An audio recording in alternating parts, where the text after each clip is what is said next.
Ici, depuis juin, rien n'a changé. À pas de jeu, les moteurs vrombissent et les murs tremblent. Près de 1000 camions traversent chaque jour cette commune de 360 habitants. C'est pour éviter de passer par l'autoroute que les véhicules lourds empruntent ces rues trop étroites. Là, vous avez vu l'illustration en direct. Il n'y avait pas 5 cm entre le rétroviseur et la bâche du camion. On était là, il n'est pas monté sur les bordures. Mais autrement, il montait sur les bordures.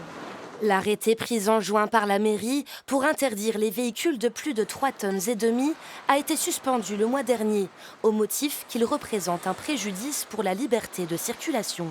Mais pour la maire, il s'agit d'assurer la sécurité des habitants. On a pu mettre les balises justement pour t'aider à rentrer et surtout à sortir. Ils ne roulent pas à 30 à l'heure.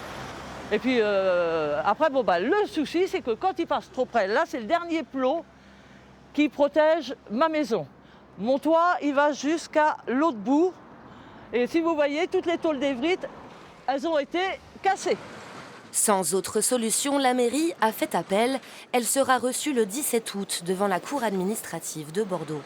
On ne peut pas continuer comme ça, il y aura des drames à très court terme. Soit le département accepte de financer un contournement de pas de jeu. Pour l'instant, nous avons un refus définitif. Soit le maire prend un arrêté. Le jugement sera connu d'ici 5 mois. En attendant, les habitants passeront un été de plus au rythme des camions.